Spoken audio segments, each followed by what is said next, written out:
വചനമേ നിത്യജീവന്റെ ആധാരമേ, രക്ഷയേകിടും സത്യമാർഗമേ, എന്റെ ആത്മാവിനാശ്വാസമേ. വചനം വചനം വചനം. ഉൽപ്പത്തി പുസ്തകം 23-ാം അധ്യായം. സാറ 127 വർഷം ജീവിച്ചിരുന്നു. അതാണ് സാറയുടെ ജീവിതകാലം. കിരിയാത്ത് അർബായിൽ വെച്ച്, അതായത് കാനാൻ ദേശത്തുള്ള ഹെബ്രോണിൽ വെച്ച് സാറ മരിച്ചു. സാറായെ പ്രതി വിലപിക്കാനും കരയാനും അബ്രാഹാം എത്തി. മരിച്ചവളുടെ അടുക്കൽ നിന്ന് എഴുന്നേറ്റ് അബ്രാഹാം ഹിത്യരോട് ഇപ്രകാരം പറഞ്ഞു: ഞാൻ നിങ്ങളുടെ ഇടയിൽ പ്രവാസിയും കുടികിടപ്പുകാരനുമാണ്. നിങ്ങളുടെ ഇടയിൽ ഉടമാവകാശത്തോടു കൂടിയ ഒരു കബറിടം എനിക്ക് തരിക. എൻ്റെ മരിച്ചവളെ എൻ്റെ മുൻപിൽ നിന്ന് ഞാൻ മറവു ചെയ്യട്ടെ. ഹിത്യർ അബ്രാഹത്തോട് മറുപടിയായി ഇങ്ങനെ പറഞ്ഞു: യജമാനനെ, ഞങ്ങളെ കേട്ടാലും. അങ്ങ് ഞങ്ങളുടെ ഇടയിലെ ശക്തനായ പ്രഭുവാണ്. അങ്ങയുടെ മരിച്ചവളെ ഞങ്ങളുടെ ഏറ്റവും നല്ല കബറിടത്തിൽ അടക്കിക്കൊള്ളുക. ഞങ്ങളിൽ ഒരുവൻ പോലും തൻ്റെ കബറിടം അങ്ങയുടെ മരിച്ചവളെ അടക്കാൻ അങ്ങേക്ക് നിഷേധിക്കില്ല. അബ്രാഹാം എഴുന്നേറ്റ് നാട്ടുകാരായ ഹിത്യരെ വണങ്ങി. അവൻ അവരോട് ഇപ്രകാരം പറഞ്ഞു: എൻ്റെ മരിച്ചവളെ സംസ്കരിക്കുന്നതിന് നിങ്ങൾക്ക് മനസ്സുണ്ടെങ്കിൽ എന്നെ ശ്രവിച്ച് സോഹാറിൻ്റെ പുത്രനായ എഫ്രോനെ എനിക്ക് വേണ്ടി പോയി കാണണം. അവൻ്റെ പറമ്പിൻ്റെ അതിർത്തിയിൽ അവനുള്ള മക്പെല ഗുഹ എനിക്ക് നൽകട്ടെ. നിങ്ങളുടെ ഇടയിൽ ഉടമാവകാശത്തോടു കൂടിയ ഒരു കബറിടമായി എനിക്ക് മുഴുവൻ വിലയ്ക്കും അവൻ അത് തരട്ടെ. ഹിത്യരുടെ ഇടയിൽ തന്നെ എഫ്രോൺ ഇരിപ്പുണ്ടായിരുന്നു. ഹിത്യരും തൻ്റെ നഗരവാതിൽക്കൽ വന്ന എല്ലാവരും കേൾക്കെ ഹിത്യനായ എഫ്രോൺ അബ്രാഹത്തോട് ഇങ്ങനെ പ്രതിവചിച്ചു: അങ്ങനെയല്ല പ്രഭോ, എന്നെ ശ്രവിച്ചാലും ആ പറമ്പ് അങ്ങേക്ക് ഞാൻ സമ്മാനിക്കുന്നു. അതിലുള്ള ഗുഹയും അങ്ങേക്ക് ഞാൻ തരുന്നു.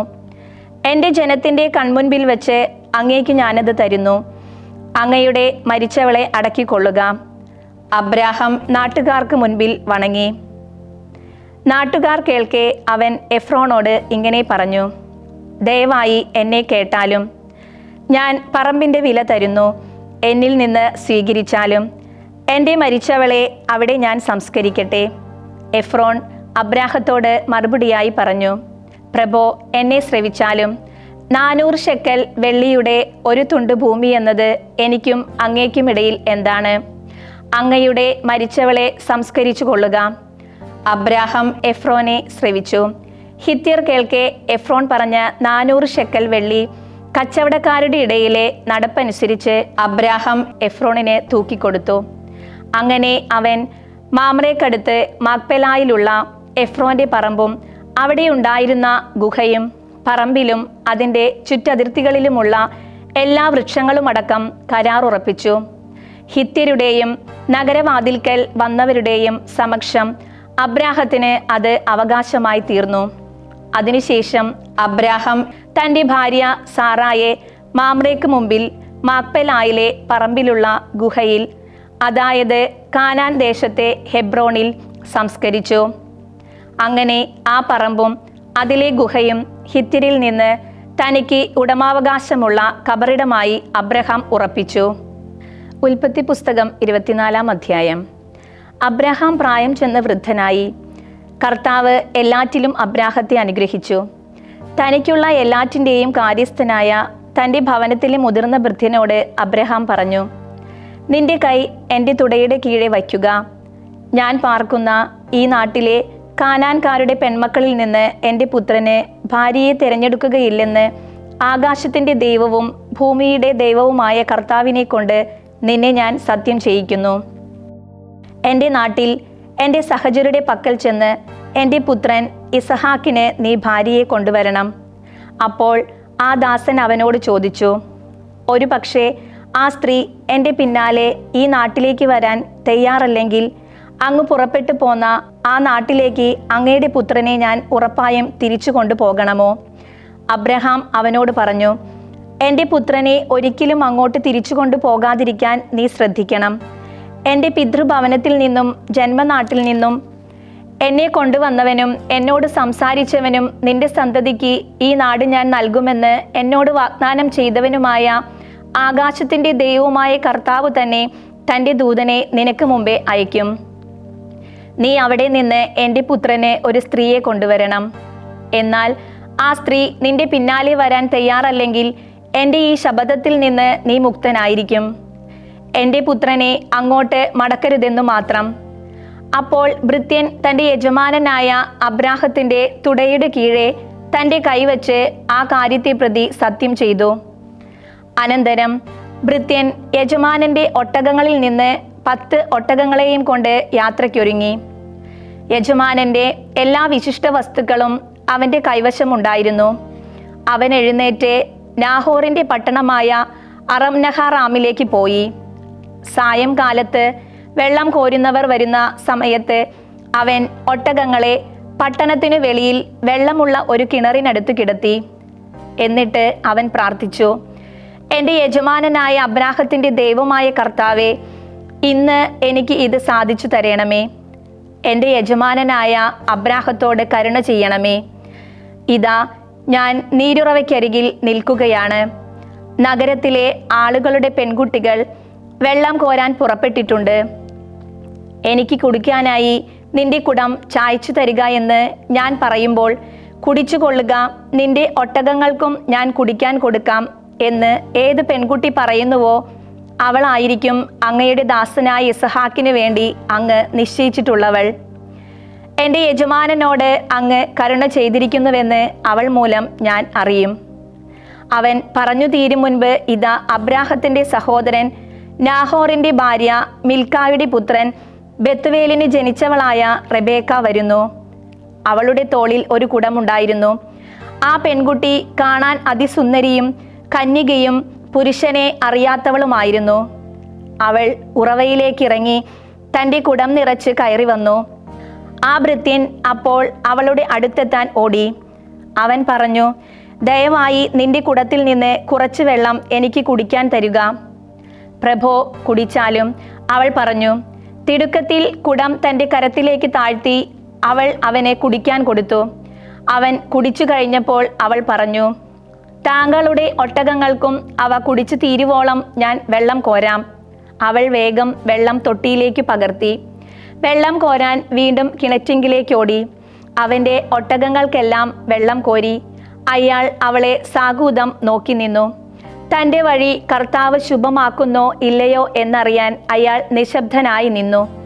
ഒട്ടകങ്ങൾ കുടിച്ചു കഴിഞ്ഞപ്പോൾ അവൻ അവൾക്ക് വേണ്ടി 1/2 ശെക്കൽ തൂക്കമുള്ള ഒരു സ്വർണ്ണ മുക്കുത്തിയും 10 സ്വർണ്ണ തൂക്കമുള്ള 2 കൈവളകളും എടുത്തു. അവൻ പറഞ്ഞു, നീ ആരുടെ മകളാണെന്ന് എന്നെ അറിയിച്ചാലും നിന്റെ പിതാവിൻ്റെ ഭവനത്തിൽ ഞങ്ങൾക്ക് രാപ്പാർക്കാൻ ഇടം കാണുമോ? അവൾ അവനോട് പറഞ്ഞു, നാഹോറിനായി മിൽക്ക പ്രസവിച്ച പുത്രൻ ബെഥുവേലിൻ്റെ മകളാണ് ഞാൻ. അവൾ വീണ്ടും പറഞ്ഞു, ഞങ്ങളുടെ പക്കൽ കച്ചിയും തീറ്റയും വേണ്ടുവോളമുണ്ട്, താമസിക്കാൻ ഇടവുമുണ്ട്. അയാൾ കുമ്പിട്ട് കർത്താവിനെ ആരാധിച്ചു. എന്നിട്ട് പറഞ്ഞു, എൻ്റെ യജമാനനായ അബ്രാഹത്തിൻ്റെ ദൈവമായ കർത്താവ് വാഴ്ത്തപ്പെട്ടവനാകട്ടെ. തൻ്റെ കാരുണ്യവും വിശ്വസ്തതയും അവിടുന്ന് എൻ്റെ യജമാനനിൽ നിന്ന് പിൻവലിച്ചിട്ടില്ല. എന്നെയാകട്ടെ എൻ്റെ യജമാനൻ്റെ സഹോദരങ്ങളുടെ ഭവനത്തിലേക്ക് കർത്താവ് വഴി നയിക്കുകയും ചെയ്തിരിക്കുന്നു. പെൺകുട്ടി ഓടിച്ചെന്ന് തൻ്റെ അമ്മയുടെ വീട്ടുകാരി ഇക്കാര്യങ്ങൾ യഥാക്രമം ധരിപ്പിച്ചു. റെബേക്കായ്ക്ക് ലാബാൻ എന്നു പേരുള്ള ഒരു സഹോദരൻ ഉണ്ടായിരുന്നു. ലാബാൻ പുറത്ത് ഉറവയുടെ അരികിലേക്ക് ആ മനുഷ്യൻ്റെ അടുത്തേക്ക് ഓടി. മൂക്കുത്തിയും വളകളും തൻ്റെ സഹോദരി റെബേക്കായുടെ കൈകളിൽ കാണുകയും ആ മനുഷ്യൻ എന്നോട് ഇങ്ങനെ സംസാരിച്ചു എന്ന അവളുടെ വാക്കുകൾ കേൾക്കുകയും ചെയ്തപ്പോൾ അവൻ ആ മനുഷ്യൻ്റെ അടുത്തേക്ക് ചെന്നു. അതാ അയാൾ ഒട്ടകങ്ങളുടെ സമീപത്ത് ഉറവയ്ക്കരികിൽ നിൽക്കുകയായിരുന്നു. അവൻ പറഞ്ഞു, കർത്താവിൻ്റെ അനുഗ്രഹീതനെ, വരുക. എന്താണ് പുറത്ത് നിൽക്കുന്നത്? വീണ്ടും ഒട്ടകങ്ങൾക്കുള്ള സ്ഥലവും ഞാൻ തന്നെ ഒരുക്കിയിട്ടുണ്ട്. അയാൾ വീട്ടിലേക്ക് വന്നു. അവൻ ഒട്ടകങ്ങളെ അഴിച്ചുവിട്ടു. ഒട്ടകങ്ങൾക്ക് കച്ചിയും തീറ്റയും കൊടുത്തു. ഒപ്പം അയാളുടെ കാലുകളും കൂടെയുള്ള ആളുകളുടെ കാലുകളും കഴുകാൻ വെള്ളവും.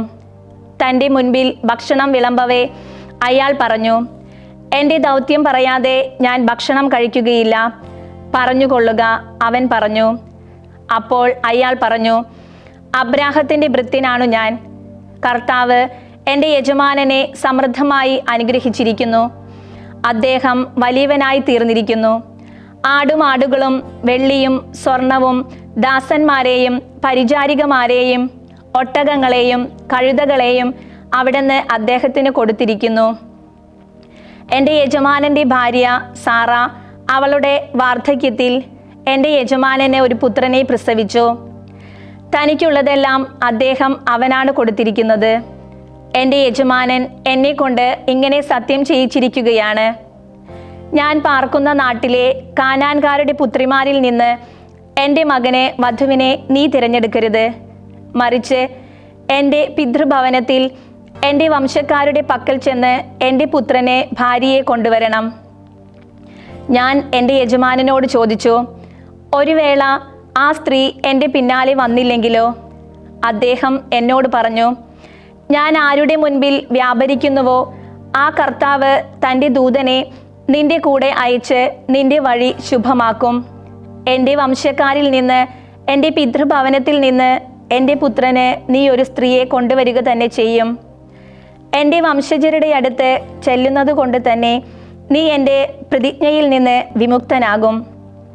അവർ അവളെ നിനക്ക് വിട്ടു തന്നില്ലെങ്കിലും എൻ്റെ പ്രതിജ്ഞയിൽ നിന്ന് നീ വിമുക്തനായിരിക്കും.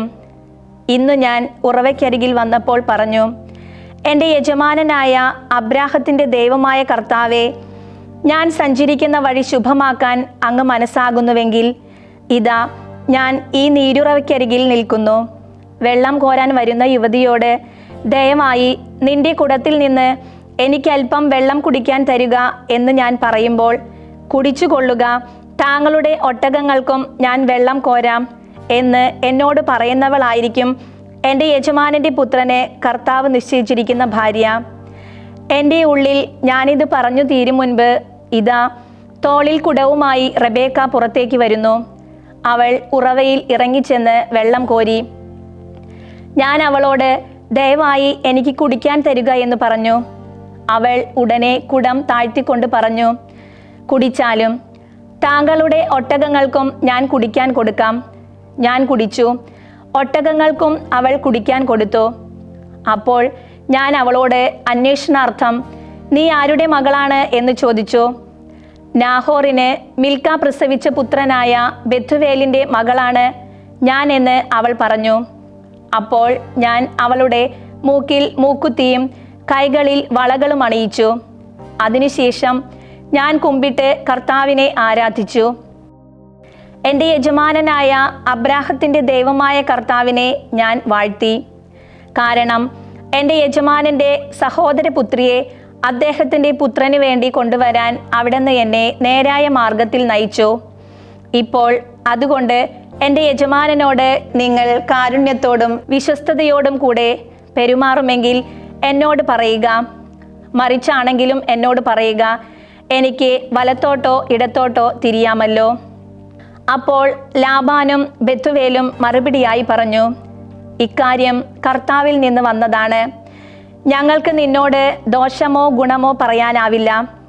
ഇതാ റെബേക്ക നിന്റെ മുൻപിൽ, കൊണ്ടുപോയിക്കൊള്ളുക. കർത്താവ് അരുളി ചെയ്തതുപോലെ അവൾ നിന്റെ യജമാനൻ്റെ മകന് ഭാര്യയാകട്ടെ. അവരുടെ വാക്കുകൾ കേട്ടപ്പോൾ അബ്രാഹത്തിൻ്റെ ഭൃത്യൻ കർത്താവിനെ നിലം പറ്റെ വണങ്ങി. അനന്തരം ആ ഭൃത്യൻ വെള്ളിയാഭരണങ്ങളും സ്വർണാഭരണങ്ങളും വസ്ത്രങ്ങളും പുറത്തെടുത്ത് റെബേക്കായ്ക്ക് കൊടുത്തു. വിലപിടിപ്പുള്ള വസ്തുക്കൾ അവൻ അവളുടെ സഹോദരനും അമ്മയ്ക്കും കൊടുത്തു. അവനും കൂടെയുണ്ടായിരുന്നവരും ഭക്ഷിക്കുകയും പാനം ചെയ്യുകയും അവളെ രാപാർക്കുകയും ചെയ്തു. പുലർച്ചെ എഴുന്നേറ്റ് അവൻ പറഞ്ഞു, എൻ്റെ യജമാനൻ്റെ അടുത്തേക്ക് എന്നെ പറഞ്ഞയച്ചാലും. അവളുടെ സഹോദരനും അമ്മയും പറഞ്ഞു, കുറച്ചുനാൾ അല്ലെങ്കിൽ 10 ദിവസം പെൺകുട്ടി ഞങ്ങളോടൊപ്പം പാർക്കട്ടെ, അത് കഴിഞ്ഞ് അവൾക്ക് പോകാം. അവൻ അവരോട് പറഞ്ഞു, എന്നെ വൈകിപ്പിക്കരുത്, കർത്താവ് എൻ്റെ വഴി ശുഭമാക്കിയിരിക്കുകയാണ്. എൻ്റെ യജമാനൻ്റെ അടുത്തേക്ക് പോകാൻ എന്നെ പറഞ്ഞയച്ചാലും. അവർ പറഞ്ഞു, നമുക്ക് പെൺകുട്ടിയെ വിളിച്ച് അവളുടെ അഭിപ്രായം ചോദിക്കാം. അവർ റെബേക്കായെ വിളിച്ച്, നീ ഈ മനുഷ്യനോട് കൂടെ പോകുന്നുവോ എന്ന് ചോദിച്ചു. ഞാൻ പോകുന്നു എന്ന് അവൾ മറുപടി പറഞ്ഞു. അവർ അവരുടെ സഹോദരി റെബേക്കായെയും അവളുടെ തോഴിയെയും അബ്രാഹത്തിന്റെ ഭൃത്തിനെയും അവന്റെ ആൾക്കാരെയും പറഞ്ഞയച്ചു. റെബേക്കായെ ആശീർവദിച്ചുകൊണ്ട് അവർ അവളോട് പറഞ്ഞു, ഞങ്ങളുടെ സഹോദരി, നീ 10,000-ന്റെ ആയിരങ്ങളായി തീരട്ടെ. നിന്റെ സന്തതി തന്നെ വെറുക്കുന്നവരുടെ കവാടം കൈവശമാക്കട്ടെ. റെബേക്കായും അവളുടെ ഭൃത്തികളും എഴുന്നേറ്റ് ഒട്ടകപ്പുറത്തു കയറി അയാളെ അനുഗമിച്ചു. അങ്ങനെ ആ ദാസൻ റെബേക്കായെയും കൂട്ടി യാത്രയായി. ആയിടയ്ക്ക് ഇസഹാക്ക് ബെർലഹായ് റോയുടെ സമീപത്തു നിന്ന് വന്ന് നെഗേബ് ദേശത്ത് താമസിക്കുകയായിരുന്നു. വയലിൽ ധ്യാനിച്ച് സായാഹ്നം ചെലവഴിക്കാൻ ഇസഹാക്ക് പുറത്തേക്കിറങ്ങി. അവൻ ദൃഷ്ടികൾ ഉയർത്തി നോക്കിയപ്പോൾ കണ്ടു, ഇതാ ഒട്ടകങ്ങൾ വരുന്നു. റെബേക്ക കണ്ണുകൾ ഉയർത്തിയപ്പോൾ ഇസഹാക്കിനെ കണ്ട് ഒട്ടകപ്പുറത്ത് നിന്ന് വേഗം ഇറങ്ങി. അവൾ ഭൃത്യനോട് ചോദിച്ചു, വയലിലൂടെ നമുക്ക് അഭിമുഖമായി നടന്നു വരുന്ന ആ പുരുഷൻ ആരാണ്? ഭൃത്യൻ പറഞ്ഞു, അതെന്റെ യജമാനനാണ്. ഉടൻ അവൾ മൂടുപടമെടുത്ത് സ്വയം മറച്ചു. താൻ ചെയ്ത എല്ലാ കാര്യങ്ങളും ഭൃത്യൻ ഇസഹാക്കിനോട് വിവരിച്ചു.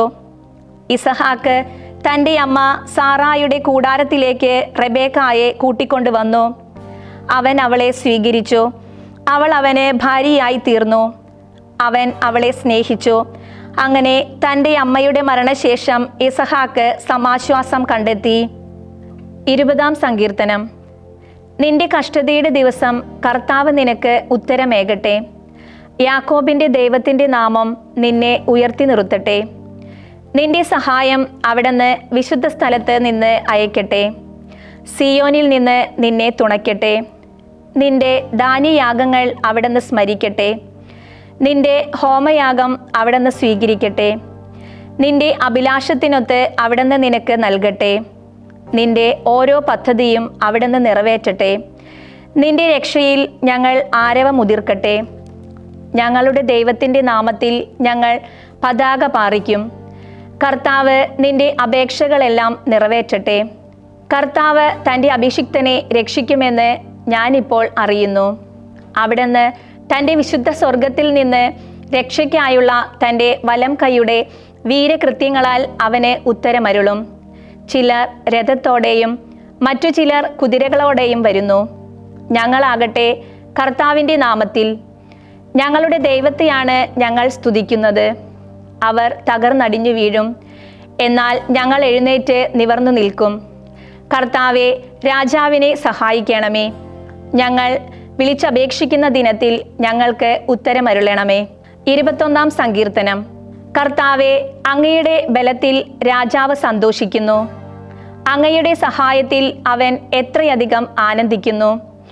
അവൻ്റെ ഹൃദയാഭിലാഷം അങ്ങ് അവന് സാധിച്ചു കൊടുത്തു. അവൻ്റെ അധരങ്ങളുടെ അഭീഷ്ടം അങ്ങ് നിഷേധിച്ചില്ല. തീർച്ചയായും അങ്ങ് അവന് നന്മയുടെ അനുഗ്രഹങ്ങൾ മുൻകൂട്ടി നൽകി. അവൻ്റെ ശിരസിന് തങ്കകിരീടം ചാർത്തി. അവൻ അങ്ങയോട് ജീവൻ യാചിച്ചപ്പോൾ അങ്ങ് അവന് നൽകിയതോ എന്നേക്കും ദീർഘായുസ്. അങ്ങയുടെ സഹായം കൊണ്ട് അവൻ്റെ മഹത്വം വലുതായിരുന്നു. അങ്ങ് അവൻ്റെ മേൽ പ്രതാപവും പ്രഭാവവും പതിച്ചു. അങ്ങ് അവനെ എന്നേക്കും അനുഗ്രഹങ്ങൾ അണിയിച്ചു. തിരുസാന്നിധ്യ സന്തോഷം കൊണ്ട് അങ്ങ് അവനെ ആമോദിപ്പിച്ചു. കർത്താവിലും അത്യുന്നതന്റെ കാരുണ്യത്തിലും ആശ്രയിക്കുന്നതിനാൽ രാജാവ് കുലുങ്ങുകയില്ല. അങ്ങയുടെ കൈ സകല ശത്രുക്കളെയും തിരഞ്ഞെത്തും. അങ്ങയുടെ വലത്തുകരം അങ്ങയെ വെറുക്കുന്നവരെ കണ്ടെത്തും. അങ്ങയുടെ സാന്നിധ്യവേളയിൽ അവരെ അങ്ങ് തീച്ചൂള പോലെയാക്കും. കർത്താവ് തൻ്റെ ക്രോധത്തിൽ അവരെ വിഴുങ്ങും. അഗ്നി അവരെ ദഹിപ്പിക്കും. ഭൂമിയിൽ നിന്ന് അവരുടെ ഫലത്തെയും മനുഷ്യ മക്കളിൽ നിന്ന് അവരുടെ സന്തതിയെയും അങ്ങ് നശിപ്പിക്കും. അവർ അങ്ങേക്കെതിരെ തിന്മ നിരൂപിച്ചാലും അങ്ങേക്കെതിരെ ഉപജാപം മനഞ്ഞാലും വിജയിക്കുകയില്ല. എന്തെന്നാൽ അവരുടെ മുഖത്തിനു നേരെ വില്ലുകുലച്ച് അങ്ങ് അവരെ പുറം തിരിയാനിടയാക്കും. കർത്താവെ, അങ്ങയുടെ ശക്തിയിൽ അങ്ങ് ഉയർന്നാലും അങ്ങയുടെ പ്രാബല്യം ഞങ്ങൾ പാടി പ്രകീർത്തിക്കും. വിശുദ്ധ മത്തായി എഴുതിയ സുവിശേഷം 16-ാം അധ്യായം. അനന്തരം ഫരിസേയരും സദുക്കായരും അവനെ പരീക്ഷിക്കാൻ അടുക്കലെത്തി. സ്വർഗത്തിൽ നിന്ന് ഒരടയാളം തങ്ങളെ കാണിച്ചു തരണമേ എന്ന് ആവശ്യപ്പെട്ടു. അവൻ മറുപടി പറഞ്ഞു, വൈകുന്നേരമാകുമ്പോൾ നിങ്ങൾ പറയുന്നു നല്ല കാലാവസ്ഥയായിരിക്കും, കാരണം ആകാശം ചെമന്നിരിക്കുന്നു. എന്നാൽ പ്രഭാതത്തിൽ നിങ്ങൾ പറയുന്നു ഇന്ന് കാറ്റും കോളും ഉണ്ടാകും, കാരണം ആകാശം ചെമന്ന് മൂടിയിരിക്കുന്നു. ആകാശത്തിൻ്റെ ഭാവഭേദങ്ങൾ വിവേചിച്ചറിയാൻ നിങ്ങൾക്ക് കഴിയുന്നു, എന്നാൽ കാലത്തിൻ്റെ അടയാളങ്ങൾ തിരിച്ചറിയാൻ നിങ്ങൾക്ക് കഴിയുകയില്ലേ? ദുഷിച്ചതും അവിശ്വസ്തവുമായ തലമുറ അടയാളം അന്വേഷിക്കുന്നു. യോനായുടെ അടയാളമല്ലാതെ മറ്റൊരടയാളവും അതിന് നൽകപ്പെടുകയില്ല. അനന്തരം അവൻ അവരെ വിട്ടുപോയി. പിന്നീട് മറുകരയിലേക്ക് പോകുമ്പോൾ അപ്പം എടുക്കാൻ ശിഷ്യന്മാർ മറന്നിരുന്നു. യേശു പറഞ്ഞു, ഫരിസേയരുടെയും സദുക്കായരുടെയും പുളിമാവിനെ ശ്രദ്ധയോടെ സൂക്ഷിച്ചു കൊള്ളുവിൻ. നാം അപ്പമൊന്നും എടുക്കാത്തത് കൊണ്ടായിരിക്കാം എന്ന് അവർ പരസ്പരം പറഞ്ഞു. യേശു ഇതറിഞ്ഞ് അവരോട് ചോദിച്ചു, അല്പവിശ്വാസികളെ, അപ്പമില്ലാത്തതിനെ പറ്റി നിങ്ങൾ പരസ്പരം സംസാരിക്കുന്നതെന്തിന്? നിങ്ങൾ ഗ്രഹിക്കുന്നില്ലയോ? 5000 പേരുടെ 5 അപ്പം നിങ്ങൾ ഓർമ്മിക്കുന്നില്ലേ? എത്ര കുട്ട അപ്പക്കഷ്ണങ്ങൾ നിങ്ങൾ ശേഖരിച്ചു? 4000 പേരുടെ 7 അപ്പവും നിങ്ങൾ ഓർമ്മിക്കുന്നില്ലേ? അന്ന് എത്ര കുട്ടകളാണ് നിങ്ങൾ നിറച്ചത്?